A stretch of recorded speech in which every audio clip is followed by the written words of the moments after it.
Hello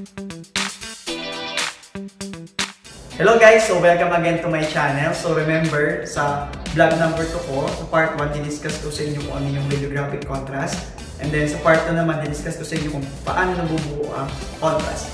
Okay, so today, i-discuss ko naman sa inyo yung part 3 ng vlog number 2 ko. Don't forget to click the subscribe button and bell notification button para maging updated sa mga videos na i-post ko. Okay, so let's start! Kita, sir. So ready ka na? So let's start! Okay guys, ang topic ko ngayon ay ano-ano ba yung mga factors na nakaka-apekto sa radiographic contrast. Okay? So ang tip ko sa inyo guys, kung gusto niyo malaman yung effect ng isang factor sa image contrast, tandaan niyo lang to. Okay? Magpuputos tayo ng high contrast or short scale of contrast sa radiograph kapag number 1, mababa ang scatter radiation. Okay? Number 2, kapag mataas ang differential absorption. So remember, sa chest, okay, mataas ang contrast kasi mataas ang differential absorption. Okay? Pangatlo, kapag sa characteristic curve, okay, yung optical density mag-fall on the straight line portion. Okay? So, sa characteristic curve, kung mapapansin nyo guys, okay, dito nirelate niya yung exposure, okay, at sa exposure sa radiographic field at sa optical density na mare-record sa radiograph. Okay? So makikita nyo dito yung base plus pag. Okay? Dmin, toe portion, okay, straight line portion, at shoulder portion, and Dmax.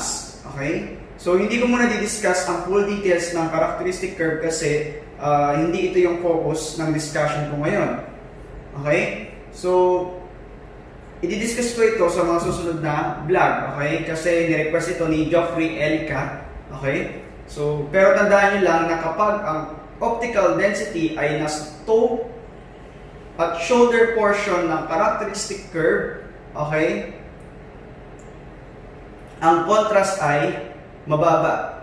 Okay? Kasi, kaya siya mababa, okay, dahil ang OD differences dito ay mababa. Okay, kung mapapansin niyo guys, okay, maliit ang OD differences nila. Okay, sa toe at saka sa shoulder region. Okay? Kapag naman nasa straight line portion, okay, mataas ang contrast. Okay? Kasi mataas ang OD differences. Kaya sa region na to, napuproduce yung diagnostically useful radiograph. Okay? So tandaan, mataas ang contrast kapag nasa straight line portion. Okay? And then, at ang panghuli, okay, mataas ang contrast kapag ang characteristic curve ay steep. Okay? Paano ba yung steep? So, ito po, kung mapapansin nyo guys, we have, okay, image receptor A at saka image receptor B. Okay? So, check nyo yung picture. Si image receptor A is steeper than image receptor B. Okay? So, ibig sabihin, mas mataas ang contrast, okay, ni A kesa kay B kasi mas steeper siya kesa kay B. Okay? Kapag mas steeper po ang curve, okay, sa characteristic curve, kapag mas steeper po ang characteristic curve, okay, mas mataas po ang optical density differences. Kaya kung mapansin nyo guys, mataas po ang contrast. Okay? Kapag shallow naman po ang curve sa characteristic curve, okay, kung mapansin nyo guys, maliit lang po yung OD differences. Kaya kung mapansin nyo, yung contrast ay mababa. Okay? So kung kayo tatanungin guys, mataas po ang contrast kapag po ang curve ay steep. Okay? So, yan. Okay? So, i-reverse lang natin. So, makakabuo naman tayo ng low contrast or longer scale of contrast kapag number 1, mataas ang scatter radiation. Okay, so i-reverse ko lang siya. And then number 2, kapag mababa naman ang differential absorption. So, naalala nyo sa breast, okay, mababa ang contrast kasi mababa ang differential absorption. Okay? Pangatlo, okay, so kung kanina po sa straight line portion, remember, mababa ang contrast kapag nasa toe and shoulder portion ng characteristic curve. Okay, so pinakita ko to kanina. Okay, so ayan, mapansin nyo guys, ang mababa ang contrast kasi mababa ang OD differences. Hindi kagaya sa straight line portion. Okay? At ang huli, okay, so kapag shallow po ang characteristic curve. Okay, so pinakita ko po ito kanina. So papansin nyo guys, sa steep mataas ang contrast, kapag shallow po low ang contrast. Okay, so ito po yung sinamarize ko na lang siya para di na tayo mahirapan mag-analyze mamaya. Okay, so yung una kong factor na i-discuss na nakaka-apekto sa contrast ay KVP. Okay, so remember na ang KVP ang kumokontrol sa X-ray beam quality or X-ray energy or X-ray beam penetrability. So kung mapapansin nyo guys sa picture, kapag mataas ang KVP, okay, mas maraming X-ray photons na tumatago sa body part ng pasyente kasi nga meron silang sufficient energy to penetrate the structure. Okay? Ngayon ang tanong, bakit ito nakaka-apekto sa contrast? Okay? So kasi si KVP nakapektuhan yung production ng scatter, radiation at saka differential absorption. Okay? And then remember, KVP, ito yung primary controlling factor ng radiographic contrast. So kung gusto nyo pong i-adjust ang contrast, KVP po ang i-adjust natin.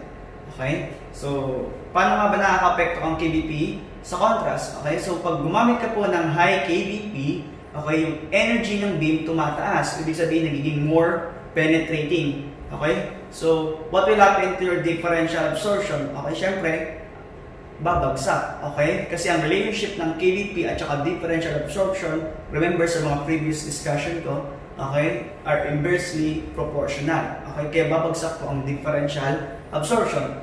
Okay? So, remember, pag tumaas din po yung energy ng beam, tumataas naman po ang scatter radiation production. So, anong mangyayari sa contrast? Siyempre, kapag bumaba ang differential absorption, at saka kapag tumaas po ang scatter radiation production, ang contrast po ay babagsak. Okay? So, kaya pag gumamit tayo ng low KVP, okay, yung energy ng beam natin is babagsak. Okay? So, what will happen to your differential absorption? So, tataas. Okay? So, what will happen to your scatter radiation? Okay, siyempre, babagsak. Kaya po ang contrast ay tumataas. Okay, so ibig sabihin ang relationship ng KVP sa contrast ay inversely proportional. The higher the KVP, the lower the contrast. Okay? So yung next factor naman na i-discuss ko ay yung voltage ripple. Okay? Or voltage ripple. So remember sa previous discussion ko sa vlog number 1, okay, discuss ko na ang voltage ripple ay nakaka-apekto sa average energy ng X-ray beam. Okay? So remember sa example ko guys, so di ba mayroon tayong tinatawag single phase, half wave, and full wave. Then we have 3 phase, so dalawa yon, 6 pulse and 12 pulse at saka high frequency. Okay, so remember sa example ko sa previous discussion, meron tayong 100 kVp. Okay? And then, kung napansin nyo guys, pagdating sa single phase, okay, yung average energy na kaya nyo ibigay ay 0 to 100 keV. Okay, so medyo hindi siya constant kasi ang low. Okay, maraming malawak yung range. So, 0 to 100. Then, kapag gumamit ka ng 3 phase 6 pulse, yung average energy na kaya nyo i-provide ay 86 to 100 keV. So, medyo constant kaysa kay single phase. Then, pag gumamit tayo ng 3 phase 12 pulse, okay, remember, 96 to 100 keV. Okay? And then pag gumamit tayo ng high frequency generator, so that's 99 to 100 keV. So ano napapansin nyo guys? Okay? Habang bumabagsak po ang voltage ripple, habang bumababa ang voltage ripple, yung average energy ay tumataas. Ibig sabihin, okay, kapag bumaba ang voltage ripple, ayan, so ang average energy ay tumataas. Okay? So they are inversely proportional. Ngayon, ang tanong, paano ito nakaka-apekto sa contrast? Okay? Kasi kung mapapansin nyo guys, nakaka-apekto nyo po yung average energy ng beam. Same as KVP. Okay? So ngayon, ano ang effect niya sa contrast? Okay? So kapag gumamit tayo ng high frequency generator na merong lowest voltage ripple na less than 1%, so remember, ang average energy ay tumataas. So ibig sabihin, parang tinaas mo sa KVP. Okay? So, pag tumaas ang average energy, tumataas ang penetrating power ng beam. Okay, so what will happen to your differential absorption? So remember, babagsak. Okay? Then, what will happen to your scatter radiation? So tataas. Okay? So pag tumaas ang scatter radiation, ang contrast ay babagsak. Okay? Ngayon naman, pag gumamit ka ng single phase na mayroong voltage dipole na pinakamataas o 100%, so what will happen to your average energy? Siyempre, babagsak. Okay? What will happen to your differential absorption? So tataas naman. Okay? And then, how about scatter radiation? So, babagsak po ang scatter radiation production. Okay? Kasi nga, bumagsak po yung energy ng beam. So, what will happen to your contrast? Tataas po. So, anong mapapansin nyo guys? Kapag bumaba po ang voltage dipole, ang contrast ay bumababa. So, anong ibig sabihin yan? They are directly proportional. Pag bumaba po ang voltage dipole, ang contrast ay bumabagsak. Okay? Ang next factor ko na i-discuss na nakaka-apekto sa contrast ay radiographic grid. So remember, ang grid ay ginagamit para ma-prevent po yung pagtama ng scatter radiation sa image receptor. Okay? Kasi nga ina-absorb niya ito. So kung mapapansin nyo guys, okay? So ang grid po is located between the patient and the image receptor. Okay? So ang grid po kasi ay meron po, ayan, lead strip. Kung mapapansin nyo guys, sa lead strip po, ina-absorb po yung scatter radiation. Actually guys, possible din ma-absorb ang primary beam. Okay? Kapag improper po ang positioning ng grid natin. So remember, meron tayong mga grid error. Okay? So pag na-absorb po ang primary beam, ito po yung tinatawag na grid cut-off. Okay? So tandaan, sa lead strip, dyan po na-absorb ang scatter radiation. And then, kung mapapansin nyo guys, meron tayong interspace material. So between lead strip. So dyan naman po tumatagos ang scatter radiation at saka useful beam papunta sa image receptor. Okay? So meron tayong tinatawag na grid ratio. Okay? Sa grid ratio po, okay, ito po yung height ng lead strip divided by distance ng interspace. Okay? So ang tanong, paano naapektuhan ng radiographic grid ang contrast? Okay? So related po ito sa grid ratio. So meron kasi tayong tinatawag na high grid ratio at saka lower grid ratio.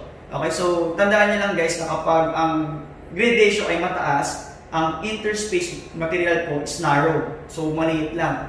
So anong ibig sabihin po niyan? Mas nahihirapan pong tumagos ang scatter radiation papunta sa image receptor. Okay? At the same time, kapag po ang grid ratio ay mataas, okay, mataas din po yung height ng lead strip. Okay, so ibig sabihin, nahihirapan ang scatter radiation tumagos papunta sa image receptor. Pag gumamit naman kayo ng low ratio grid, okay, yung interspace material naman po ay maluwang, okay, or wide. So ibig sabihin, hindi siya nahihirapan tumagos papunta sa IR. Okay? So, at saka kapag low ang grid ratio, ang height ng lead strip ay small or maliit lang po ang height niya. Okay? So, ibig sabihin, hindi siya nahihirapan tumagos papunta sa IR. Okay? Ngayon, syempre, naapektuhan ng grid contrast kasi nga, okay, naapektuhan niya po ang scatter radiation. Okay? So, inaabsorb niya po ang scatter radiation. So, ano ang effect ng grid? Okay? So, pag gumamit ka ng high grid ratio, so remember, ang sabi ko sa inyo, pag gumamit ng high grid ratio, okay, ang interspace material, okay, masikip, okay, or narrow, and then yung height ng lead strip is malaki. So, what will happen? Nahihirapan tumagos ang scatter radiation. Kaya nga po, tumataas ang scatter cleanup. Ibig sabihin, mas nalilinis po ang scatter radiation. So, pag nalilinis po ang scatter radiation, so ang scatter radiation ay babagsak. Okay? Siyempre, pag bumagsak ang scatter radiation, ang contrast ay tataas. Okay? So, pag gumamit ka naman ng low grid ratio, siyempre, reverse lang po natin yung concept sa high grid ratio. Pag gumamit ka ng low grid ratio, okay, ang interspace material ay maluwang. So, ibig sabihin, madali siya makadaan. And then, maliit lang naman po ang height ng lead strip. So, ibig sabihin, ang scatter cleanup kapag low grid ratio ay bumababa. Okay? Kaya, tumataas ang scatter radiation. Okay? So, pag tumaas po ang scatter radiation, okay, pag will happen to your contrast, babagsak. Okay? So, kung mapapansin nyo guys, ang relationship po ng contrast at saka ng grid ratio ay directly proportional. Okay? So, ang next naman pong factor na i-discuss is collimation. So remember, ang collimation, ginagamit ito para i-restrict po yung useful beam dun sa anatomical part na kukuhanan natin. Okay? So remember, pag nag-collimate po tayo, pag sinabi natin increase collimation, ang field size po ay lumiliit. Ibig sabihin, konti lang po yung anatomy na tinatamaan. Kapag naman po sinabing decrease collimation, okay, ang field size naman po ay lumalaki. Ibig sabihin, maraming anatomy ang tinatamaan. Okay? So ngayon, para naapektuhan ng collimation ng contrast, syempre, naapektuhan niya po yung production ng scatter radiation. Syempre, kapag marami pong anatomical part ang tinatamaan ng radiation, mas mataas po ang scatter radiation production. Kasi remember, the patient is the source of scatter radiation. Okay? Pag-process is Compton effect. Okay? Ngayon, ano pong mangyayari kapag increase tayo ng collimation? So sabi ko nga sa inyo, okay, ang field size ay lumiliit kapag tumaas ang collimation. So ibig sabihin, konti lang po yung anatomy na tatamaan ng useful beam. So kapag konti lang po yung anatomy na tatamaan ng useful beam, syempre, okay, bababa ang scatter radiation. So kaya ang contrast ay tataas. Okay? So kapag naman po ang collimation ay bumaba, okay, so hindi ka nag-collimate, so ang field size po ay lumalaki. So kapag lumaki po ang field size, okay, syempre, tumataas po yung tissue na matatamaan ng radiation. Okay? So anong effect niyan? So tataas po ang scatter radiation. Okay, so syempre, kapag tumaas ang scatter radiation, ang contrast ay babagsak. So ano ibig sabihin niyan? Kapag tumaas, pag nag-collimate po tayo, ang contrast ay tumataas. So increased collimation, higher contrast. So they are directly proportional. Okay? Collimation and contrast are directly proportional. Okay? Yung next na naman pong i-discuss ay anatomical part. Okay? So dito po papasok ang patient thickness. Okay? So kung mapansin nyo guys, we have different body habitus, sthenic, hypersthenic, tsaka sthenic. Okay? Then, dito yung papasok po yung tissue density. Okay? So, remember, mas dense po ang bone kaysa kay air and fat. And then, ang air naman po mas less dense kay bone and fat. Okay? So, dito rin po papasok yung atomic number ng structure. Okay? So, actually guys, sa atomic number, dito ko po i-relate yung contrast media na ginagamit po natin sa procedure. So, we have positive and negative. Okay? Ngayon ang tanong, paano nakaka-apekto po ang patient thickness at tissue density sa contrast? Okay, kasi syempre nakapektuhan niyo po yung production ng scatter radiation. Okay? Ang atomic number naman po, syempre, okay, as contrast media po, pag gumamit po tayo ng contrast media, remember, okay, naapektuhan niya yung contrast kasi ang purpose ng contrast media is to increase the contrast between anatomical interest at sa adjacent structure. Okay, so isa-isahin natin po ito. Okay? So kapag po ang patient thickness ay tumaas or kumapal, okay, syempre tataas po yung volume of tissue irradiated. Okay? So remember, kapag mas marami po ang tinamaan na tissue ng useful beam, what will happen? Okay, tataas po ang scatter radiation production. Okay? So pag tumaas po ang scatter radiation production, ang contrast ay babagsak. Okay? Ngayon, kapag naman po ang manipis po ang patient thickness or nag-decrease, so, syempre, babagsak din po yung volume of tissue irradiated. Okay? So, ibig sabihin, konti lang po yung anatomy na tatamaan. Okay? Konti lang po yung volume ng anatomy na tatamaan. So, ibig sabihin, okay, babagsak po ang scatter radiation. Okay? Pag bumagsak po ang scatter radiation, ang contrast ay tataas. Ibig sabihin, the thicker the body part, the lower the contrast. So they are inversely proportional. Okay? So actually, ang concept ng tissue density at saka patient thickness ay parehas lang. Okay? So pag tumaas po ang tissue density, tataas po yung volume of tissue irradiated. So tataas din po yung scatter radiation. Okay? So pag tumaas ang scatter radiation, babagsak po ang contrast. Okay? So same concept lang siya as patient thickness. So pag bumaba naman po ang tissue density, so bababa po ang volume of tissue irradiated. Okay? Then babagsak po ang scatter radiation. Kaya po tumataas ang contrast. So So tissue density and contrast are inversely proportional. Okay? So ang sunod po is the atomic number. Okay? Remember, kapag gumamit tayo ng high atomic number, syempre, ito po ay tinatawag na positive contrast media. Okay? So, ang positive contrast media po, ang appearance po niyan sa radiograph ay really pink or white. Okay? Anong ibig sabihin niyan? Kapag gumamit ka ng positive contrast media, okay, tumataas ang differentiation ng structure. Okay? Kasi pumuputi siya kesa sa surrounding tissue. So, ano mangyayari sa contrast? Okay? Tumataas. Okay? Ngayon, kapag gumamit ka naman po ng low atomic number na contrast media, ito ay tinatawag na negative contrast media. Okay? Example, air. Okay? Kapag positive contrast media, ito po ay example, barium. Okay? So, remember, ang barium po, mataas ang atomic number kaysa kay air. Okay? So, ang negative contrast media naman po, okay, ang itsura po niya sa radiograph ay radiolucent or black. Okay? Ngayon, what will happen sa contrast kapag po gumamit tayo ng negative contrast media? Siyempre, tataas din. Okay? Kasi remember, kaya kasi nila tinawag na contrast media, ang purpose nila is to increase the contrast sa adjacent structure. Okay? So, hindi natin nasasabi kung directly or inversely proportional. So, pag gumamit ka ng contrast media, tataas ang contrast. Okay?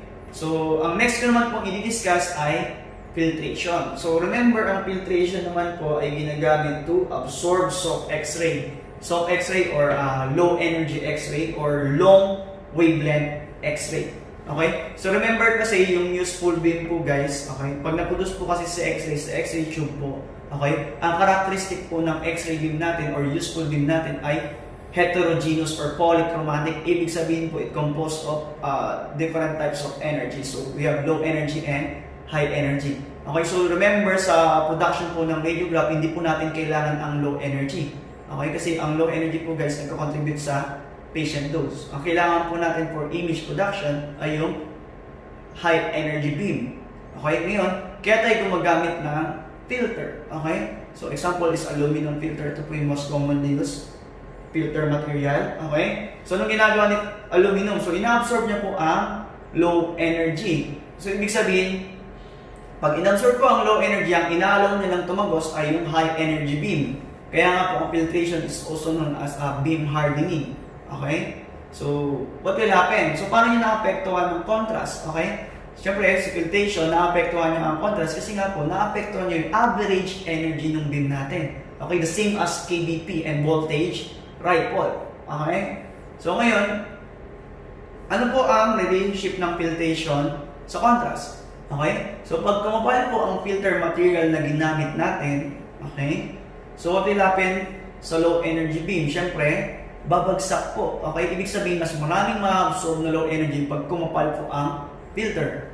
Okay? So, what will happen? Okay? Kapag kumapal ang filter, so, tataas po ang beam hardening. Ibig sabihin, mas nag-harden yung beam o mas tumataas yung average energy ng beam. Tataas ang penetrability. Okay? So, tataas din yung chance, okay, or possibilities na tataas po ang chance na okay? Tataas ang chance ng production ng scatter radiation.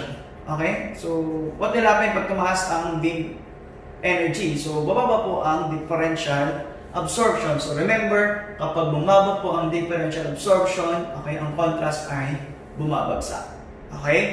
Kapag naman ang filter material natin ay lumipis, okay, so what will happen? Siyempre, konti lang po yung mga low energy na ma-absorb, kaya sila tataas.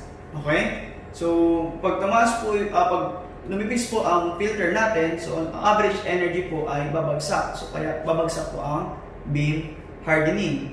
Okay? So, ibig sabihin, bumaba po ang energy ng beam. Ibig sabihin, hindi na siya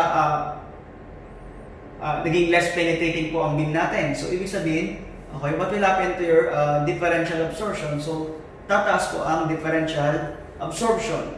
So, remember, kapag tumaas ang differential absorption, ang contrast ay tataas. Okay? So, anong relationship ng filtration sa contrast? So, they are inversely proportional. Okay? So ang next factor na i-discuss ko na nakaka-apekto sa contrast ay image receptor. So sabi sa book, ang image receptor daw po, na-apektuhan po nito yung shape ng characteristic curve.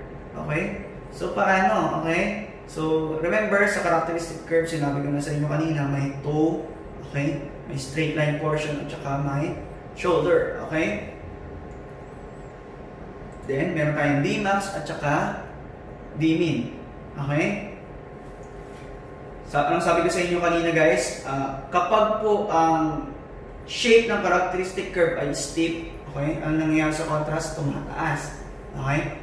Then kapag naman po shallow po yung shape ng characteristic curve, ang contrast po ay bumabagsak. Okay? Kasi lumilit po ang OD differences. Okay? So pag naalala niyo guys si image receptor A at saka si B, okay? So mas steep po si A kaysa kay B.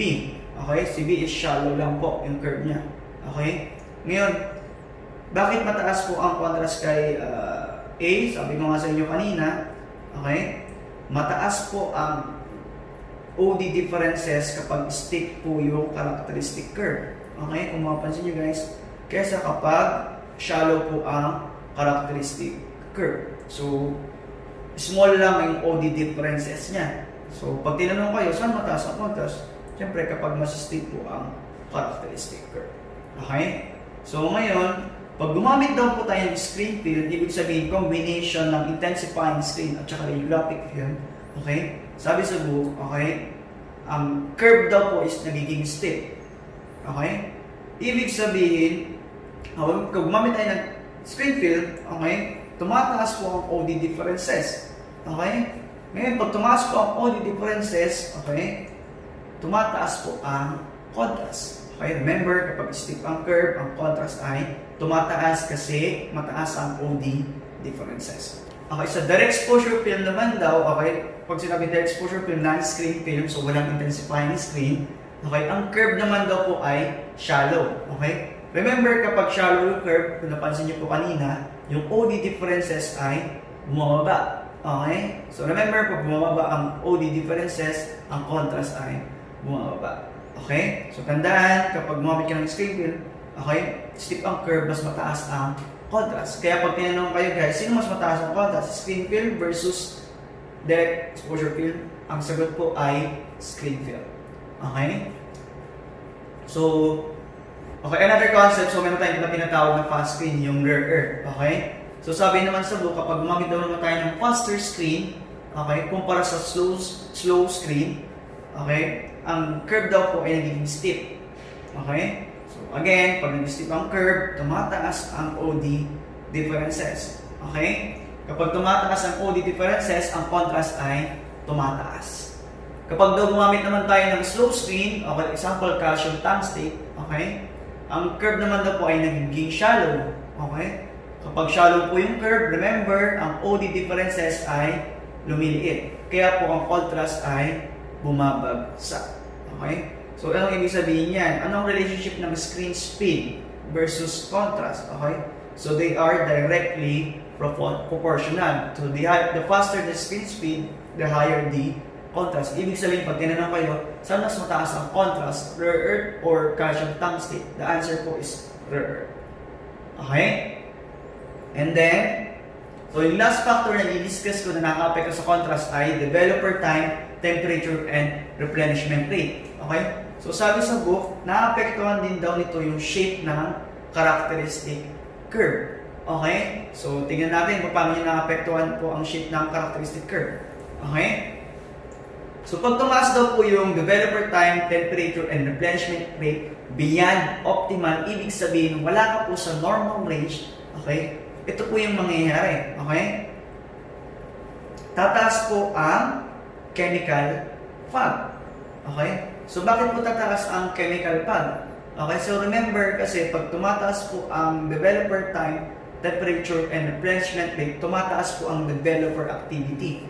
So, remember pag tumataas po ang developer activity, okay? So, instead na ang exposed crystal lang po ang i-develop niya, pati po yung unexposed, i-develop niya. So, tataas po ang chemical fog.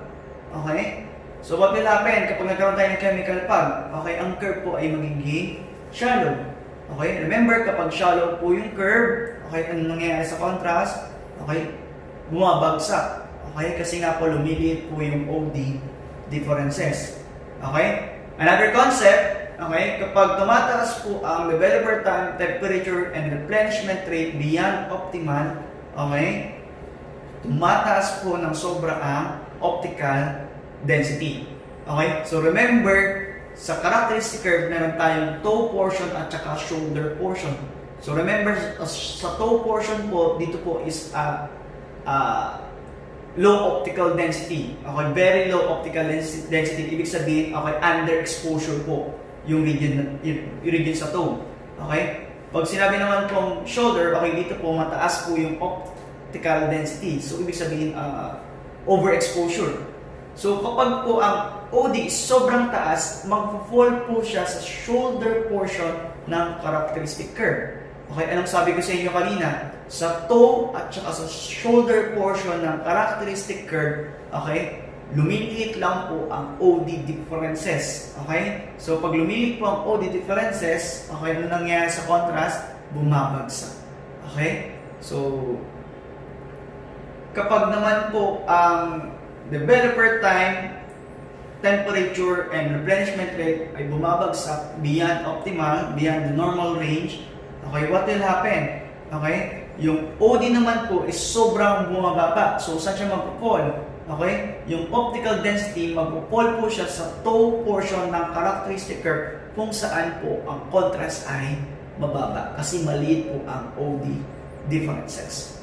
So, tatandaan niyo palagi na ang contrast po ay mataas, straight line portion. Kaya doon niyo po makikita po ang diagnostically useful radiograph. So, ito po yung mga factors affecting contrast. Okay guys, so dito nagtatapos ang discussion ko about radiographic contrast. So kung nagustuhan niyo po yung aking discussion, please like and share my videos and don't forget to subscribe. Thank you for watching.